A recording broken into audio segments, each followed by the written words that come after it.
Hello and welcome, नमस्कार। मैं हूं अभिषेक।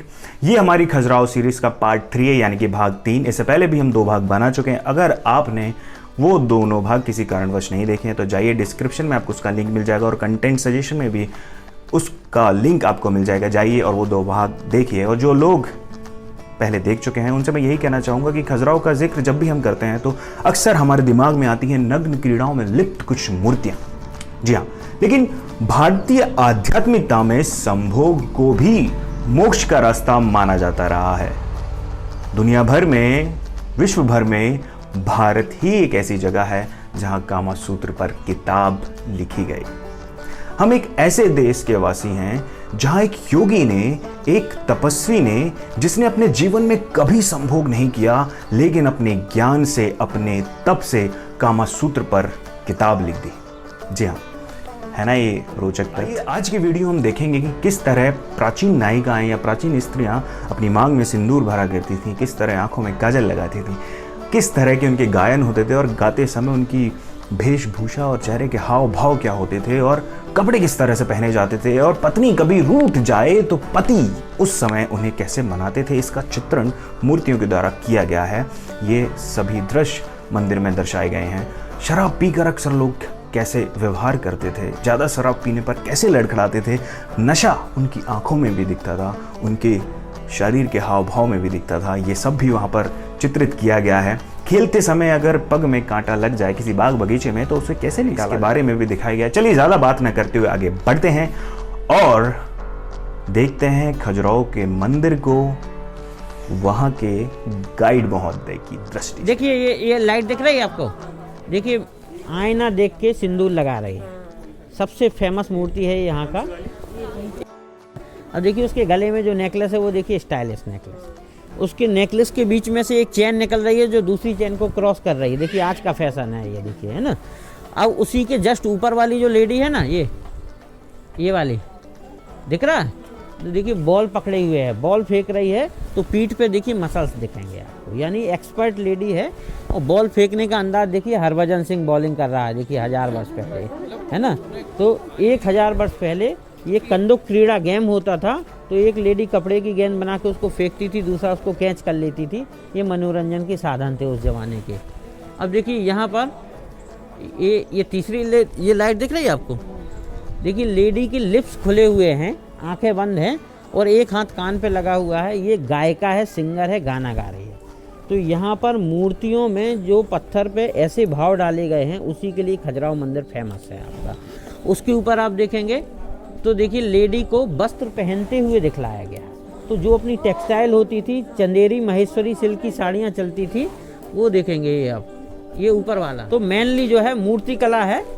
यहाँ नीचे से आप देखेंगे, देखिए ये जो है वो हस्बैंड है, वो अपनी वाइफ को कन्वेंस कर रहा है। देखिए आप, मनाने का भाव जो है वो आप देखेंगे नीचे से आपको बहुत दिखेगा, वो उसी हिसाब से काम करते। देखिए ये जो कपल दिख रहा है आपको अंदर साइड में, दिखा सबको।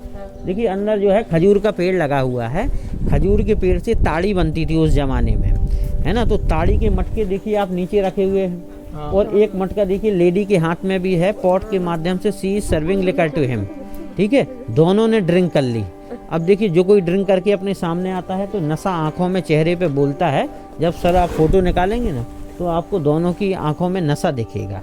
तो देखिए पत्थर की मूर्ति में उनको लड़खड़ाते हुए बनाया गया है ना, नशे में उनको दिखलाया गया है वास्तव में। देखिए लेडी का साड़ी देखिए आप, देखिए शॉर्ट साड़ी है, मिनी साड़ी, मिनी स्कर्ट, ये वाला, ठीक है। ये देखिए मिनी स्कर्ट देखिए आप, जरी वर्क वाला काम है। और अंदर जो गठान लगी हुई है, दिख रही ना आपको, तो ऐसे गांठ लगा के कपड़ों को पहनते थे, क्योंकि सिलाई नहीं थी उस समय में। तो तरह तरह का आपको टेक्सटाइल जो है वो देखने के लिए मिलेगा। अब उसके बाद देखिए ये वाला जो है, देखिए ये लेडी है ना जो, तो देखिए उसका पैर मुड़ा हुआ है, बगल में एक डॉक्टर साहब हैं, ठीक है। वो देखिए जो है कांटा लगा उस लेडी के पैर में, तो वो कांटा निकाल रहे हैं।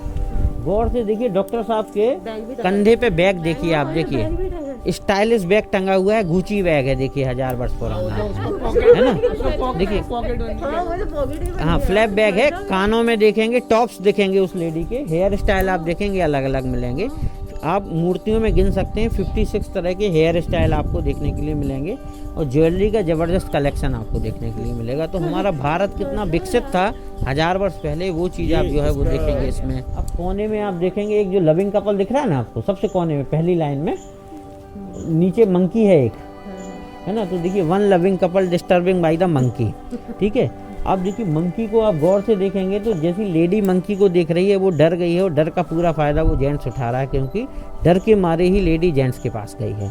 अब वो कह रहा है कि हाथ में हमारे एक स्टिक है, हम मंकी को भगा देंगे, मगर आप गौर से देखेंगे तो मंकी स्टिक पकड़ के खेलने लगा, भाग कहीं नहीं रहा है। क्यों नहीं भाग रहा है? क्योंकि ये मंकी उसी आदमी का है, पूरा जाल इसने बिछाया हुआ है लेडी को पास में बुलाने के लिए, ठीक है। तो ये मंकी बिजनेस बोलते थे इसको, घर में कंपलसरी मंकी होते थे, है ना।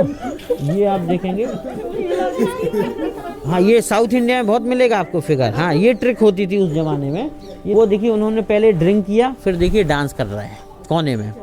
हाँ अब देखिए डांस करते समय उनके जो कूल्हे हैं वो देखिए एक दूसरे से जुड़े हुए हैं, इसको हिप डांस, बेली डांस बोलते हैं। और देखिए एक जो है ये मटका रखा हुआ है, तो ये रियल ड्रंकर हैं। जो रियल ड्रंकर होते हैं वो अपना सामान हमेशा कैरी करके चलते हैं। ड्रिंक जो है जब उनका डांस खत्म हो जाएगा वो हमेशा जो है वो ड्रिंक करेंगे इसमें। देखिए ये जो एलिफेंट है ना, सारे एलिफेंट देखिए सामने देख रहे हैं, ठीक है। कहते हैं जानवरों में मनुष्य से ज़्यादा सेंस ऑफ ह्यूमर होता है, जानवर समझते सब हैं, बोल बस नहीं पाते हैं, ठीक है। जिसमें से सबसे अगर कोई बुद्धिमान जानवर है वो हाथी है, ठीक है। तो हाथी सारे सामने देख रहे हैं। आपके पीछे वाला हाथी देखेंगे, देखिए ये दूसरी तरफ देख रहा है। आप एक एक करके देख सकते हैं कि वो दूसरी तरफ क्यों देख रहा है और क्या देख रहा है। देखिए ये बगल में जो है एक एरोटिक स्कल्पचर है, उसको हाथी देख रहा है। जब अपन जीवन में कभी हंसते हैं तो देखेंगे तो रिंकल्स बनते हैं। देखिए जब हाथी हंस रहा है इन चीज़ों को देख के तो उनके भी रिंकल्स जो है वो दिखलाए गए हैं। इसको ये आर्टिस्ट की आर्ट है जिसने हाथी को भी हंसते हुए जो है वो दिखलाया हुआ है आपको। अब देखिए ये है सबसे सुंदर मूर्ति। देखिए यहाँ से जब अपन देख रहे हैं ये वाला, तो देखिए मूर्ति का फेस नहीं दिख रहा है अपन को। उसका हेयर स्टाइल आप देख सकते हैं लोटस की तरह है, उसके हाथ में एक बांसुरी है, वो बांसुरी बजा रही है। तो आर्टिस्ट ने यहाँ से लेडी की ब्यूटी को छुपाया है। ये देखिए सबसे लास्ट में ये जो मूर्ति है ये पार्वती जी। पार्वती जी के कई रूप आपने सुने होंगे, दुर्गा, शक्ति, काली। ये दुर्गा जी है। देखिए दुर्गा जी की शेर की सवारी है, ठीक है। दुर्गा जी के 10 हाथ होते हैं जो 10 दिशाओं को बताते हैं, और हर हाथ में कोई ना कोई वेपन्स होता है, इसलिए इनको बोलते हैं गॉडेसेस ऑफ पावर। तो घर में जो महिलाएं हैं जब तक घर के अंदर रहती हैं वो लक्ष्मी जी का रूप होती है। जैसे बाहर निकलना चाहिए तो दुर्गा का रूप होना चाहिए। तो देखिए हर मंदिर में बाहर साइड में एक आधा चंद्रमा बना हुआ है और 2 शंख बने हुए हैं। तो देखिए आधा चंद्रमा जो बता रहा है वो आधे जो है अपन हर जीवन में हर कार्य में आधे हैं, पूर्णता नहीं है अपने जीवन में, मगर जिनके दर्शन करने जा रहे हैं वो पूर्ण हैं। तो अपन आधे से पूरे की तरफ बढ़ रहे हैं, इसलिए इसको मंदिर के पहले पार्ट को बोलते हैं अर्ध मंडप। अब देखिए मंदिर के ऊपर इन्वर्टेड लोटस सीलिंग बनाई गई है कमल की, है ना। तो कमल क्या होता है कि ब्रह्मांड की पॉजिटिव एनर्जी को खींचता है, मंदिर के अंदर छोड़ता है। इसलिए जब अपन ध्यान लगाने के लिए बैठते हैं मंदिर में तो वो ही पॉजिटिव एनर्जी अपन को मिलती है। और ये देखिए ये शिलालेख लगे हुए हैं, ये संस्कृत भाषा है, देवनागरी लिपि उस समय की ऑफिशियल लैंग्वेज है। इसको लेफ्ट से राइट की ओर पढ़ते हैं। ओम नमो भगवते वासुदेवाय नमः। भगवान विष्णु का मंदिर है, उनकी स्तुति जो है वो लिखी हुई है। आपने जो है लाइट एंड साउंड में सुना होगा, कालिंजर किले को जीतने के बाद लक्ष्मण देव बर्मन नाम के राजा ने इस मंदिर का निर्माण जो है वो कराया था। और इसके अंदर जो प्रतिमा है वो जो है प्रतिहार राजाओं ने बाद में उनको गिफ्ट दी थी। वैकुंठ विष्णु की स्टैचू है इसके अंदर। तो एक साइड शेर का मुख है, एक साइड वराह का मुख है, विष्णु भगवान का तीसरा अवतार जो वराह था, और बीच में भगवान विष्णु का ओरिजिनल फेस है। तो ये 3 मुख वाली भगवान विष्णु की मूर्ति है जिसको वैकुंठ विष्णु बोलते हैं। ये लाइट आप देखेंगे नेचुरल है, किसी ने बनाई नहीं है। ये जो है मंदिर पूर्व दिशा की ओर है, तो सीधी सूर्य की रोशनी आप देखेंगे स्टैचू पे पड़ रही है। और जब शाम हो जाती है 12 के बाद ये झरोकों में से लाइट आने लगी है, ठीक है। और क्रॉस जो होता है लाइट वो रिफ्लेक्ट यहीं से होती है, तो सीधा डायरेक्ट सुबह से शाम तक आपको मूर्तियों पे लाइट जाती हुई मिलेगी, है ना। देखिए ये जो डायरेक्शन है ये पश्चिम है, वेस्ट डायरेक्शन है। ये सामने वाला पूरब था, ये पश्चिम है। तो देखिए एक और सूर्य की मूर्ति है यहाँ पर, उनकी 2 पत्नियां हैं सूर्य भगवान की, संध्या और छाया। ठीक है, नीचे देखिए ये जो आले में है, नीचे जो देखिए एक पेन लेके हुए दिख रहा है ना आपको, वो चित्रगुप्त हैं, लेखा जोखा करने वाले, है ना। तो जो अपन अपने जीवन में काम करते हैं उनका लेखा जोखा होता है और उसका दंड जो है वो यमराज देते हैं, है ना। तो भगवान सूर्य को यहाँ पर फैमिली के साथ दिखलाया गया है। तो सूर्य की लास्ट किरण इस मूर्ति को पड़ती है। तो पूरा मंदिर वास्तु के नियम को फॉलो करते हुए बनाया गया है। हाँ सर, ये क्या है, 1000 वर्ष पुराने मंदिर हो गए तो बहुत सारी मूर्तियाँ टूटी मिलेंगी आपको, है ना। तो अब जो भी जैसा है तो उसको ASI जो है वो सुरक्षित रखे हुए हैं। तो ये आपके स्मारक के रूप में अपन जो है इसको देख रहे हैं इसमें जी। हाँ। अब उसको क्या है कि उनमें जो है जो टूट गया है वो उसको वैसे ही रखा जाएगा। बाकी ये काम कर रहे हैं, ये सीमेंट लगा दिया, लाइम लगा दिया, तो प्रोटेक्ट किए हुए हैं इस तरह से, है ना। तो जो उनके नियम में है 1958 का, वो उसी हिसाब से काम करते। देखिए जैसी राजा की क्षमता होती थी तो कुछ राजा ज़्यादा पावरफुल होते थे तो उन्होंने बड़ा मंदिर बनाया, उसमें ज़्यादा मतलब इसमें पैसा बहुत लगता था मंदिरों में। तो जो बड़े बड़े मंदिर देखेंगे वो शक्तिशाली राजाओं के होंगे, जो थोड़े छोटे मंदिर हैं तो वो कम पावरफुल थे। उन्होंने मंदिर तो बनाया मगर छोटा सा। ये वाला जो होल दिख रहा है ना आपको, ये आपको हर मंदिर में कॉमनली मिलेगा देखने के लिए। ये पानी निकलने का रास्ता है, गोरगल है, वाटर आउटलेट है ये।